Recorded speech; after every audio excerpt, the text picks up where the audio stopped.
Halo semua, selamat datang kembali di video pembelajaran mata kuliah AI and Data Analytics. Pada video kali ini kita akan melanjutkan pembahasan kita terkait visualisasi data. Dan kita akan belajar mengenai dashboard dan juga visualisasi dari variabel. Sebelum itu, mari kita lihat dahulu tujuan dari visualisasi data. Di sini terlihat jelas ada 4 tujuan utama dari visualisasi data, yaitu comparison, relationship, composition, dan distribution. Yang pertama, comparison itu tentunya tujuannya adalah untuk membandingkan besarnya nilai satu dengan yang lainnya. Relationship melihat hubungan antara data dan dapat digunakan untuk menemukan korelasi. Composition melihat bagaimana suatu bagian dibandingkan dengan keseluruhan dan bagaimana nilai total dapat dibagi. Dan yang terakhir adalah distribution, melihat bagaimana nilai kuantitatif didistribusikan sepanjang sumbu. Nah, setiap jenis atau setiap tujuan ini memiliki jenis visualisasi data yang berbeda sesuai tujuannya. Nah, kita lihat di sini yang pertama comparison. Comparison itu bisa dilihat beberapa jenis chart yang menunjukkan perbandingan. Contohnya ada bar chart vertikal, kemudian ada line chart. Di sini kita bisa melihat perbandingan satu data dengan yang lainnya, seperti ini. Garis juga, kemudian ada radar. Kemudian untuk yang relationship, kita bisa lihat ada scatter plot. Untuk composition, yang umum itu adalah pie chart, kemudian stacked area chart, yang ini. Dan juga ada tree map yang umum. Kemudian untuk distribution masih sama, ada scatter plot, ada bar histogram, ada juga line histogram.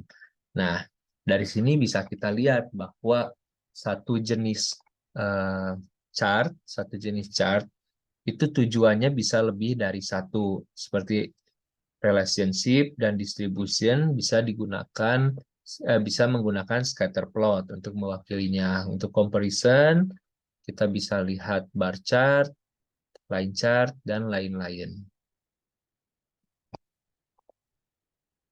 Nah, selain itu, dalam visualisasi data dikenal juga istilah dashboard, yaitu antarmuka grafis yang menawarkan tampilan integratif dari beberapa indikator utama. Nah, jadi tampilannya itu integratif.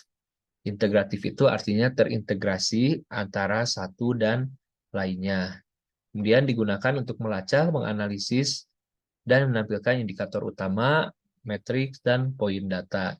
Nah, ini adalah beberapa contoh tampilan dashboard. Jadi pada satu dashboard ini, itu bisa terdiri dari macam-macam chart. Contohnya ini ada grafik lingkaran, kemudian ada area chart, ada grafik batang, lengkap juga dengan icon-icon, seperti misalnya ini menunjukkan gender, kemudian juga hmm, tambah dengan informasi lain, data-data lain. Bahkan yang ini ada grafik, ada line chart, ada bar chart, ada geospasial, pie chart, area, dan yang bawahnya pun sama. Nah, jadi dalam dashboard itu, selain ada chart, perlu juga ada informasi berupa data, kemudian ada story-nya, ada ceritanya, dan juga tentunya ada visual. Visual itu selain dari grafik, bisa ditambah juga dengan icon-icon seperti ini, agar lebih mudah dipahami. Seperti misalnya ini untuk mewakili jumlah orang yang mengunjungi halaman, kemudian berhubungan dengan waktu menggunakan jam, dan lain sebagainya. Dan tentunya dashboard pun dashboard yang baik pun akan bermain dengan warna. Warnanya sebisa mungkin harus yang enak dipandang.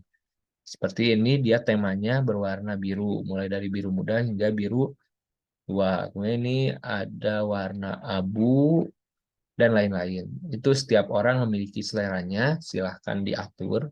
Yang penting datanya jelas dan satu kata kuncinya terintegrasi. Kita lihat contoh dashboard yang saya buat. Nah, ini adalah dashboard mengenai data emisi gas rumah kaca yang diambil datanya itu dari BPS. Nah, emisi gas rumah kaca menurut jenis sektor, ribu ton karbon dioksida ekuivalen tahun 2000 sampai 2019. Nah, ada banyak kan tahun di sini 2000 sampai 2019, dari energi sekian, tabelnya sudah lengkap, tapi untuk menyajikannya agar lebih mudah, tentunya kita tampilkan dengan bentuk dashboard. Jadi meliputi judul, data, visual, sesuai dengan komponen visualisasi data yang dibahas di video sebelumnya. Nah, jadi bisa silahkan kalian bisa atur mau bentuknya seperti apa, mau pakai icon apa, mau pakai foto, mau pakai warna apa. Yang penting satu, datanya itu harus terintegrasi. Maksudnya data yang ada pada tabel di sini itu berkaitan dengan data yang ada pada dashboard. Jadi ketika data yang ada pada tabel diubah, dashboardnya pun otomatis berubah. Nah, itu adalah tujuan dari dibuatnya dashboard. Jadi dashboard itu berbeda dengan laporan ya. Nah, untuk membuat atau untuk membantu kita membuat visualisasi, itu sudah ada beberapa website seperti Matplotlib dan juga Seaborn yang bisa digunakan untuk memvisualisasikan data dengan bantuan atau dengan memanfaatkan bahasa pemrograman Python. Nah, jadi di sini silahkan lihat, silahkan kalian buka Matplotlib dan Seaborn, kalian cek ada grafik apa saja, mana yang bisa 2 dimensi, mana yang bisa 3 dimensi, kemudian mana yang lebih nyaman untuk kalian gunakan. Oke, sekarang kita masuk ke visualisasi variabel. Untuk yang pertama itu ada pie chart atau diagram lingkaran. Jadi diagram lingkaran ini tujuannya adalah untuk memperlihatkan proporsi nilai terhadap keseluruhan, menampilkan total persentase yang mencapai 100%. Nah, biasanya itu ada hasil polling, kemudian untuk melihat kompetitor, dan lain-lain.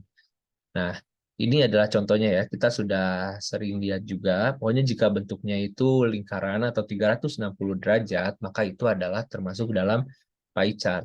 Tapi pie chart ini tidak bisa digunakan untuk banyak ini ya, hmm, banyak data. Cukup misalkan di bawah 10 lah, di bawah 10 variabel, itu silahkan bisa menggunakan pie chart. Nah, salah satu cara untuk memanfaatkan pie chart itu kita bisa menggunakan Matplotlib, kemudian kita masukkan kode ini, kita ambil dari website Matplotlib, kita masukkan ke Google Colab saja atau mau ke Visual Code juga bisa.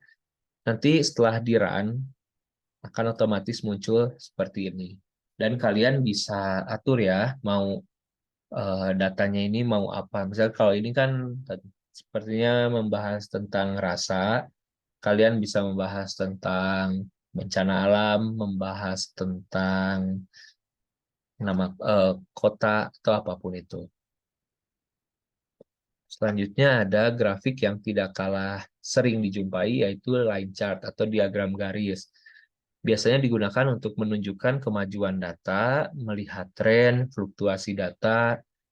Umumnya digunakan untuk memvisualisasikan hasil penjualan, perubahan harga, perubahan cuaca, iklim, pokoknya yang berkaitan dengan perubahan. Nah, untuk kodenya bisa dilihat pada Matplotlib di sini. Silahkan kalian juga coba-coba. Nah, ini bar chart ini, bar chart ini, atau diagram batang, itu memungkinkan kita menampilkan lebih banyak data dibandingkan pie chart. Nah, ini tujuannya untuk membandingkan data dengan berbagai kategori, juga untuk menonjolkan kenaikan atau penurunan suatu suatu cerita pada periode tertentu. Ya, ini untuk kodenya. Silahkan kalian coba juga. Tinggal kalian cari di Matplotlib atau di library lain. Kalian bisa kopas, kemudian kalian modifikasi kodenya. Kemudian ada scatter plot. Nah, ini scatter plot tadi kan tujuannya itu untuk yang relationship sama yang distribution. Nah, untuk pertama yang relationship, kenapa? Karena eh, ini contohnya ya. Kita ambil langsung dari yang Matplotlib. Nah, di sini ada diameter lemon dan juga berat lemon. Nah, untuk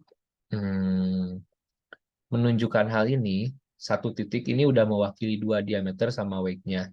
Dan udah ada poinnya, poin-poin ininya. Eh, Misalkan ketika dia diameternya 6,15, maka beratnya 6,44, maka beratnya 11, eh, beratnya 112,05. Ketika diameternya 6,87, berat si lemonnya 114. Nah, ini bisa kita buat kodenya seperti ini, nanti akan muncul grafik seperti ini.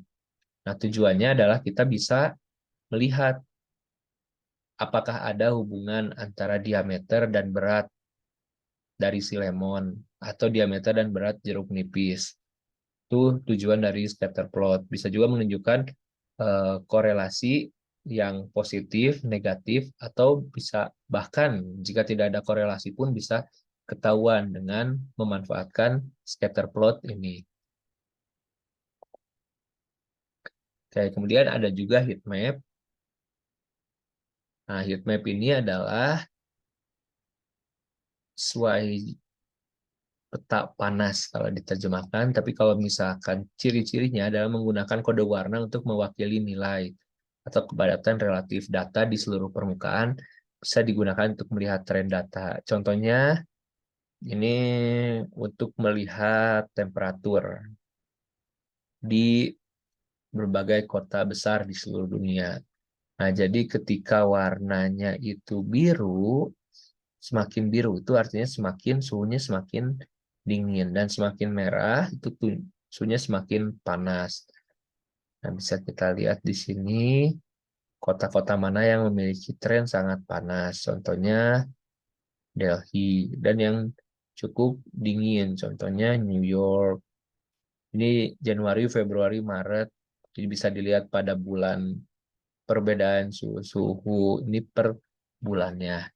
Nah, dengan grafik heat map ini dirasa akan lebih mudah untuk menunjukkan tren perubahan atau tren perbedaan dari data yang ada. Nah, si penggunaan heat map pun bisa digunakan untuk berbagai hal. Contohnya website. Jadi yang merah itu adalah daerah-daerah yang sering diklik oleh pengunjung website, sementara yang hijau itu yang jarang. Dalam bidang teknik lingkungan bisa untuk menggambarkan suhu daerah, area erosi sungai, atau bahkan yang sering kita lihat jika kita suka nonton bola, itu suka ada heat map dari pemain, arah pemain berlari atau menguasai bola. Nah, ini sangat berguna sekali untuk memetakan sesuatu. Sebenarnya ada tree map atau peta pohon, ini untuk menampilkan hierarki data. Jadi hierarki datanya ditampilkan dengan ukuran. Jadi misalnya di sini menggambarkan kota-kota terbesar di Asia dan Afrika. Semakin besar kotaknya, berarti kota itu semakin besar. Nah, ini contohnya untuk tree map. Nah, itu saja untuk pembahasan kita terkait dashboard dan visualisasi variabel. Terima kasih atas perhatiannya.